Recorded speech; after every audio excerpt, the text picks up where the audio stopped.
The Japan Fair Trade Commission has approved Microsoft's acquisition of Activision Blizzard. And as far as I can tell, there are no concessions about the deal whatsoever. In addition to that, 11 people in Congress are saying, hey, Japan, maybe you should take a little bit of a closer look at PlayStation's business practices, as it's very difficult for us to compete when we can't get games that your market loves. Let's dive into what's going on and Sony's woes right now.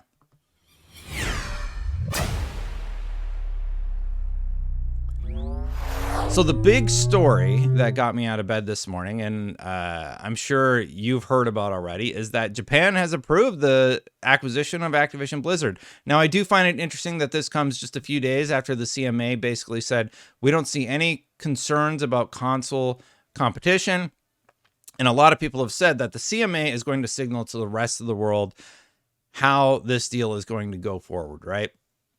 So here we have Japan, of all places, saying, yeah, we have no issue with the two companies merging. And this comes just a few days after we did the story about how Congress and a Democratic representative is saying, hey, maybe you should take a little bit closer look at PlayStation.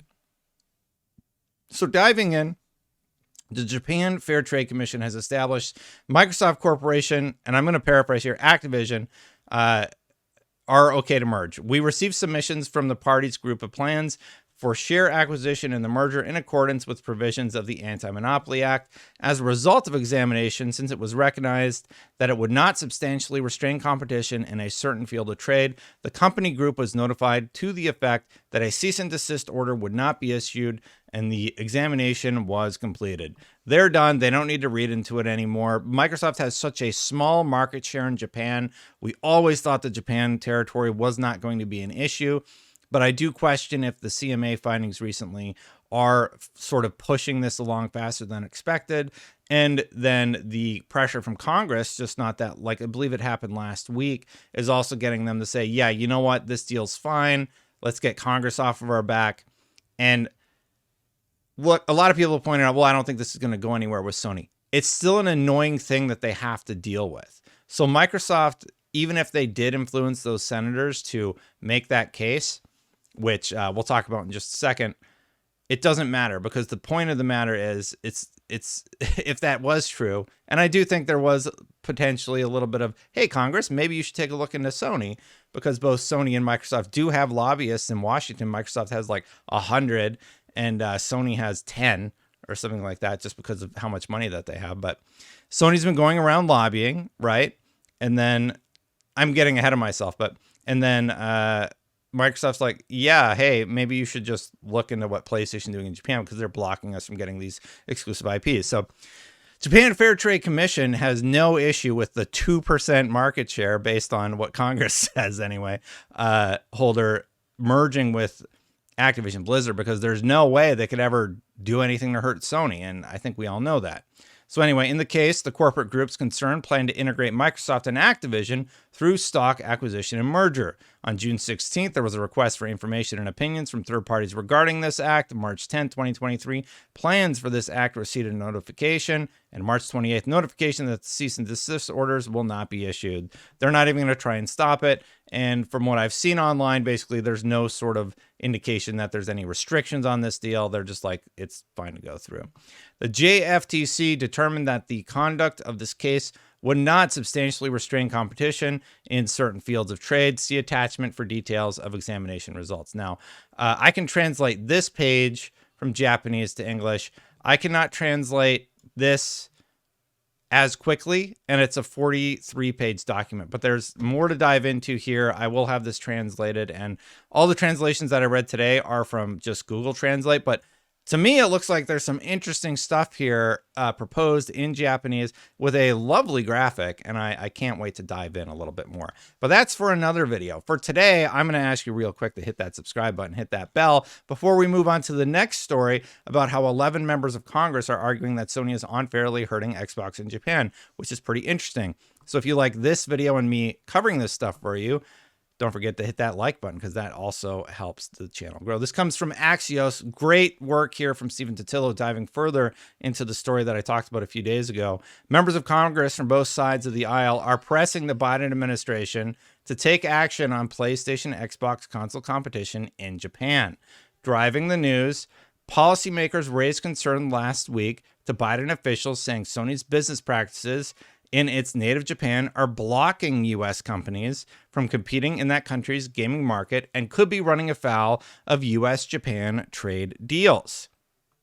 Now, a lot of people have pointed out, and I just want to get ahead of, a lot of the discourse that I'm seeing online. They're pointing out that all of these senators are bought off, and they're posting some interesting cropped images online. You might have seen them already.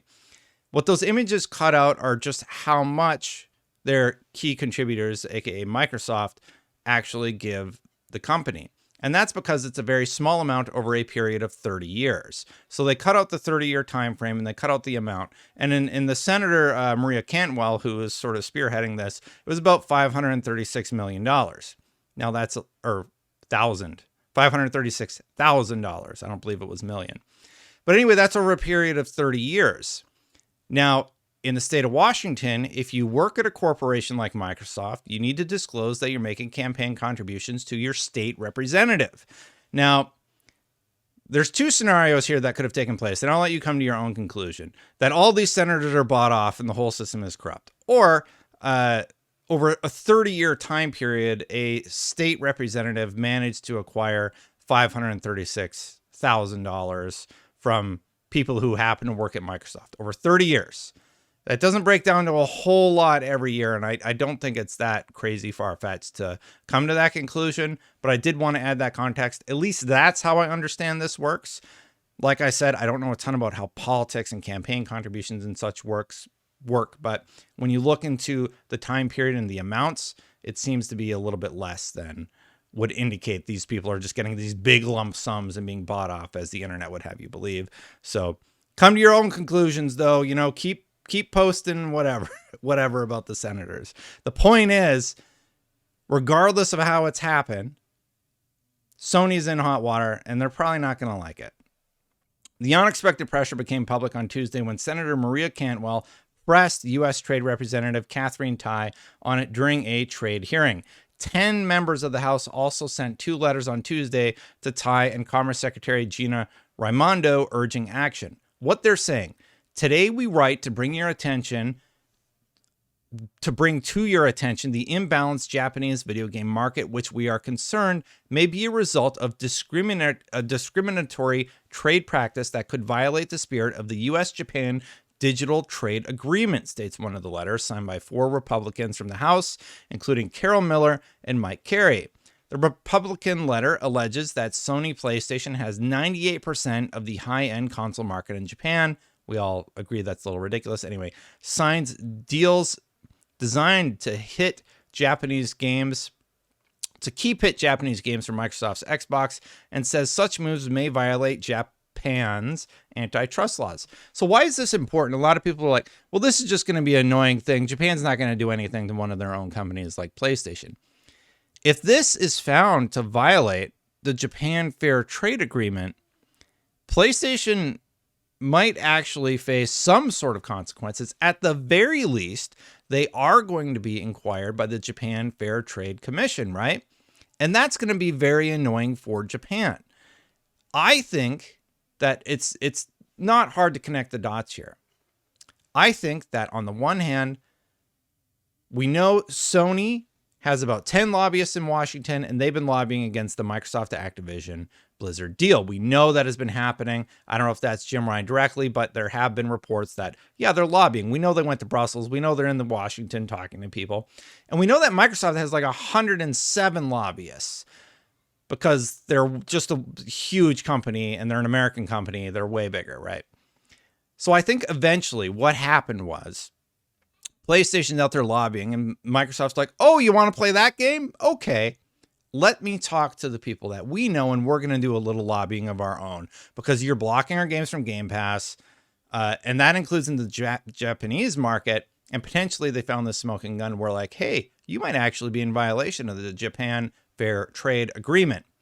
Sony has made this argument about, oh, we're worried about losing Call of Duty and losing, what is it? Or paying our competitor $1 billion a year. They're actually not really going to lose money because the game will remain on their platform for at least another decade. But this other thing, this is exactly what I thought might happen if Sony stirred the pot too much. And they went way past that line, you know, saying to Lulu Ching Maservi outside that, we don't want your deal. We just want to block the merger.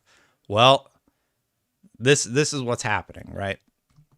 And I do think they are correlated. But that's my tinfoil hat theory. Let me know what you think. Anyway, the Republican letter alleged that Sony PlayStation has 98% of the high-end console market in Japan. We read that section already. The Japanese government's effective policy of non-prosecution when it comes to Sony appears to be a serious barrier to U.S. exports, with real impacts for Microsoft and for many U.S. game developers and publishers that sell globally but see their earnings in Japan depressed by these practices, the letter continues.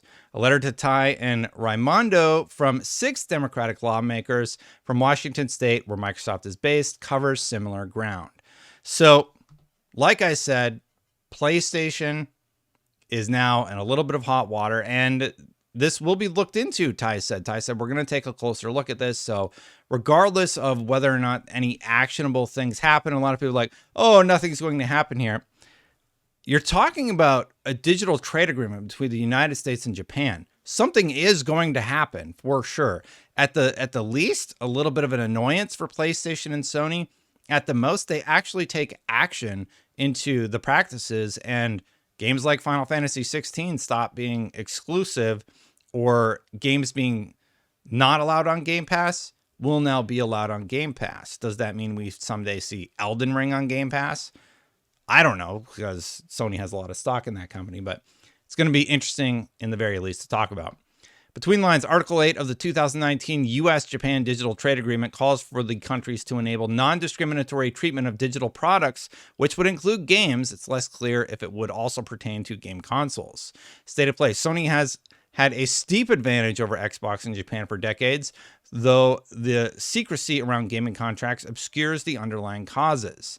Sony does occasionally secure major platform exclusives, as with Square Enix Final Fantasy 16, a Japanese-made game expected to be big with Japanese and global audiences, and that's only slated for PlayStation, no Xbox.